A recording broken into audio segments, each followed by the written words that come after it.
Okay, so at this point, let us now call our speaker for the ERNet, our lead developer, software engineer, instructor in the College of Information and Communication Technology of NAUSC, and the head University Software Development of Nueva Ecija University of Science and Technology. So please welcome Sir Ronald Lee Bawal.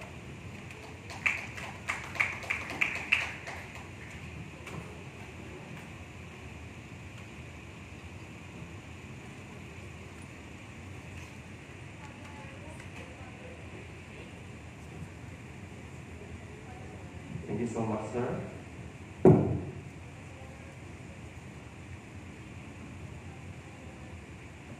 To the President of the Nueva Ecija Medical Society, Ma'am Gutierrez, and to the officials, of course, of Nueva Ecija Medical Society, nag-aaral po sa atin lahat. The host of this event, Dr. PJG MRMC, mga distinguished guests, ladies and gentlemen, sa mga healthcare practitioners, good day to all of us. In behalf of the Nueva Ecija University of Science and Technology, I am Ronald Lee Bawal, and today, actually na-present na po kanina, meron lang akong pin-repair na 7 slides. If Sir Alvin may flash ako.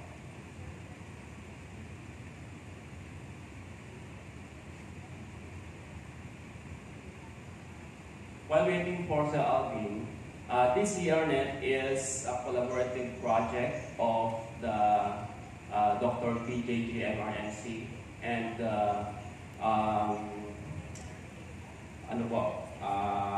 Multi-Sector Governance Council, saka po ng Nueva Ecija University of Science and Technology, College of Information and Communications Technology.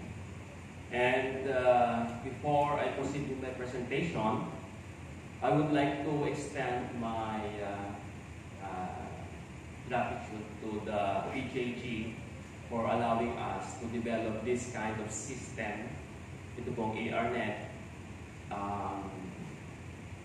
Yung pong tiwala na binigay ko sa amin to develop this sophisticated software application, web application na makakatulong po sa ating mga kababayan. So, yung pong tiwala na yun ay talagang pinahalagahan po namin, and we work kahit gabi to produce the system, and we dedicate ourselves. So kung nakita niyo po kanina yung team, so we are although sa araw nagtutulong po kami, and sa gabi we have group chats, and we plan, we develop para i-deliver yung software, ito nga pong ERNet.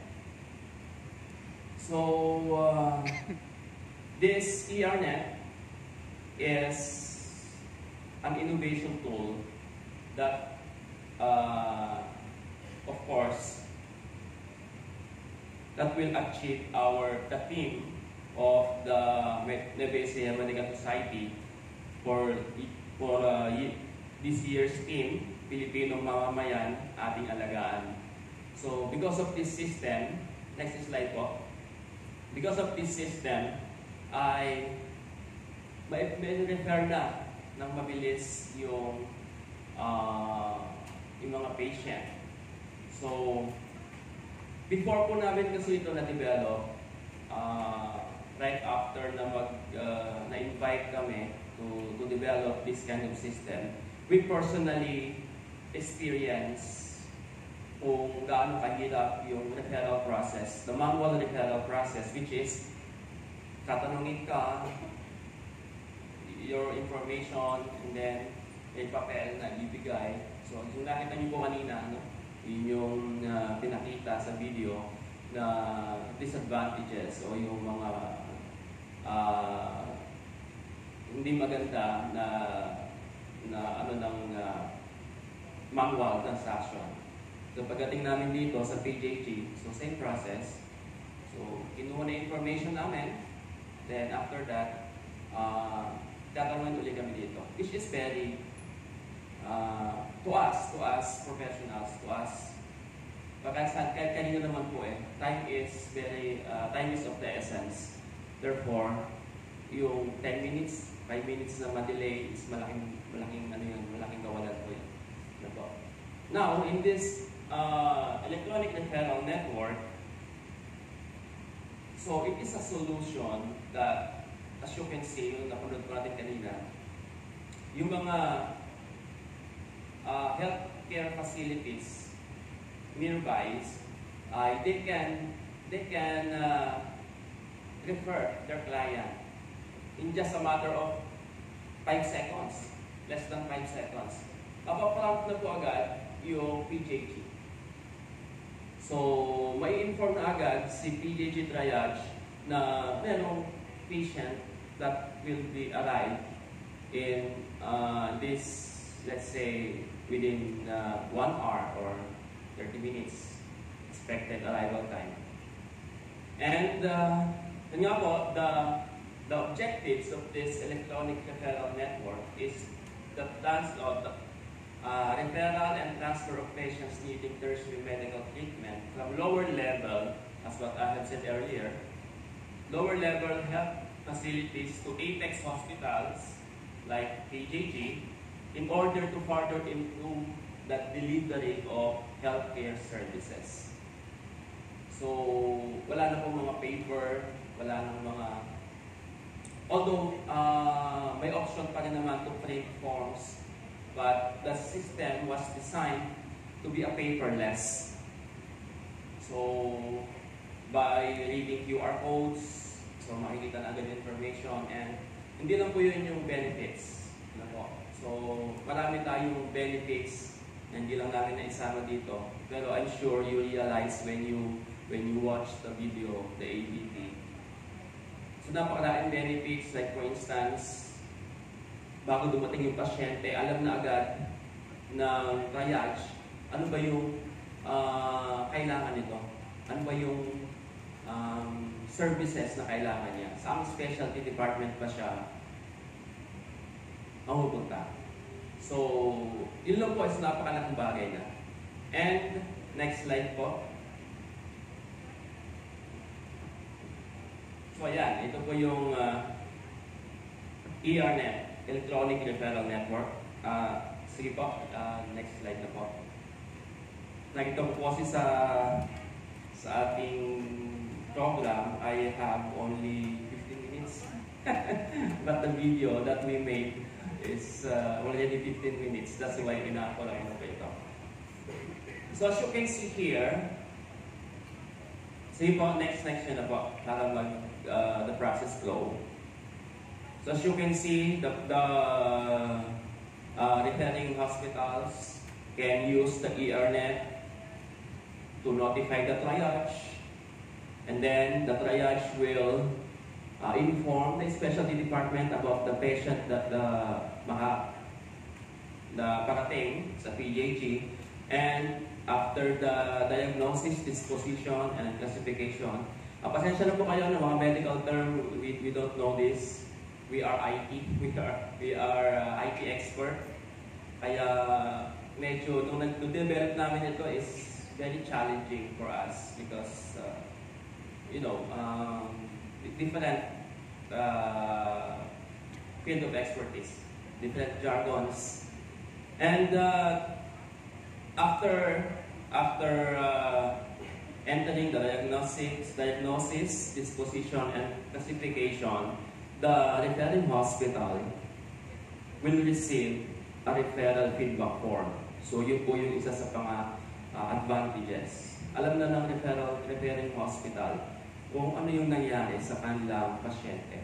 Nagamot ba? Na-discharge na ba? Or before that, na-admit ba? So something like that. And next slide po. Now, this is the current referral network of the ERNet. So as you can see here, the Dr. PJG MRMC is the center of the referring of this system. Level 1 and Level 2 hospitals can directly send referrals to the PJG MRMC. So ito po yung kanyang current status. Ano po? But, based nung nakaraan po namin nag-simulate pilot testing, actually we launched this system on September 15, kung hindi po may kakamali. September 15. This month natin po yun. At may mga hospitals na they want also to receive referrals. Kasi nga po, dito sa dinesign namin is that PJG MRMC lang ang makaka-receive ng referrals. Wherein, marami pang mga hospitals, mga level 2 hospitals na they also want to receive referrals from healthcare facilities. Next slide po. Now, the future referral network design, so as you can see here. So ito po, this is the proposal, although hindi pa siya masyadong ini-implement the system. But based on the client, the feedback na binigay sa amin, like for instance, the Talavera District Hospital diba? Yeah, Talavera, they are level 2. They are level 2. And they also want to receive referrals from other hospitals.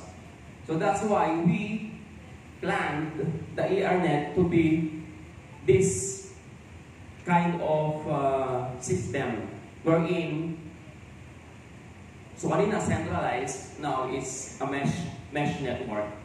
So level 1 hospitals can refer to level 2, can also refer to level 3. So depend on the classification, if I'm not mistaken. So that's how they classify the patients. So here, so although this is, hindi pa to ganito ang ERNet, pero we at NUST are we consider this scenario at ito po yung magiging kalalabasan. And if you are going to ask me, ano po, will it also accessible kahit sa mga areas na, let's say, remote areas that has limited internet connection? Yes po. We went to Gabaldon, we went to Rizal, Bungabon, in some areas that yung mga signals nila like Edge, HSPS, 3G, so yun lang po yung ano. So the ERNet is designed, it was designed na minimal lang po yung resources. Meaning to say, even though mahina yung internet connection ng mga nasa hospital, so they can access the internet, the system. And when it comes to security, so don't worry about that. We have experts in cybersecurity, and Ma'am Brigida also here. Later on, she will discuss about cybersecurity. So partly po ng project si Ma'am Brigida, so it is guaranteed that the system is safe and secure. Let alone the information, the data of our patients. And will it succeed?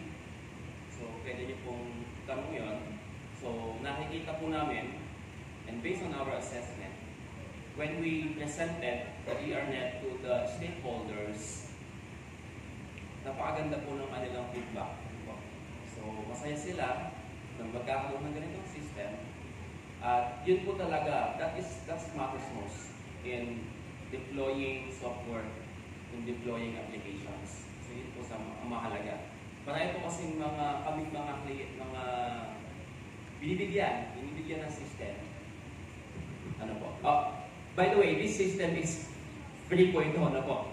This is our mandate, it's our obligation sa community. We are providing technology, we transfer technology, we provide tools, technological advancement to our neighborhood, to the society. So yun po yung mandate ng NAUST. And kung meron po kayong gustong ipagawa sa amin, so you are all welcome. Like for instance, in the Nebesi Medical Society, if meron po kayong needs, software application, don't hesitate to inform us, the NAUST, then opo, gagawin po namin kayo ng libre and ano po, lahat po ng needs ninyo about software. And it will succeed, of course, kasi nga po, yung acceptance ng mga stakeholders. They accept the system. Based on our experience, one of the hindrances of deploying system is the resistance to change. Para yung mga gagamit ng system, but magsisystem ba tayo? Sanay na kami dyan. Sanay na kami sa papel, sanay kami sa pagsusulat. Ano po, that is resistance to change. Pero dito, natuwa po kami. Talagang gusto ng PJD gamitin yung system. At hindi lang yung PJD, pati yung mga pilot testing hospitals, they are eager to use the system, and we are happy. Napakasaya po namin na makita na gano'n yung naging feedback sa output, sa product po na dinevelop po namin. And again, rest assured na tutuloy-tuloy po namin yung pagbibigay ng serbisyo sa pagtutok po dito sa ERNet hanggang sa maging ganito na po siya. Ganito na yung ERNet at maging kapakipakinabang po sa ating lahat. Hindi lang po sa ating lahat, kundi po sa ating mga kababayan. Maraming salamat po. Maraming salamat po, Sir Ronald D. Bawat, sa inyong napakagandang proyekto. So, ERNet, Electronic Referral Network, is actually an important part of the healthcare provider network that we are developing not only here in the PJT but across the Philippines as part of the universal healthcare. So, may question pa po sa ating speaker. Hi, please. Doc.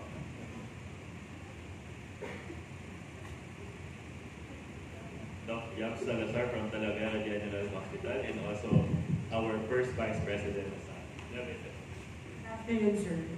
Sir, hindi ako naka-attend nung last time na ano nyo. Pero I was told na yung flow nung referral system na dinesign nyo. I have a question regarding the halimbawa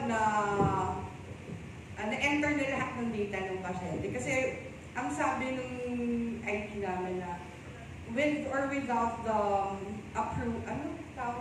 approval or acceptance of PJG, pwede na i-transfer yung patient. Yes. Kasi yes, you have to acknowledge, diba, that the referral came in or came through. Yes, Doc. Yes, Doc. So, okay lang, sir, halimbawa, basta na ipasok na yung data niya, okay na yun. Pwede na paalisin yung, as long as stabilize yung pasyente, pwede na ilipat. Yes, Doc. According to Doc Rene, so yun po, no, na-inform na daw niya yung mga pilot testing hospitals that ganun na nga po magiging protocol. Once they input the referral transaction, then they i-allow na nila yung patient na dumiretso na po sa PJG. Thank you. I love this reply. Thank you so much, Doc.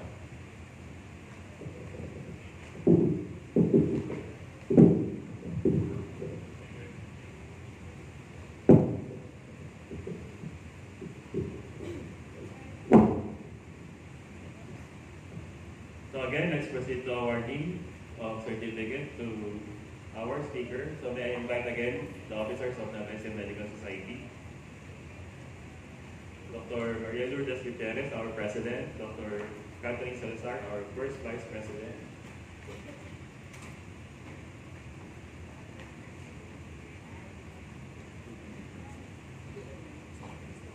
So again, certificate of appreciation is awarded to Mr. Ronald Bawat, the lead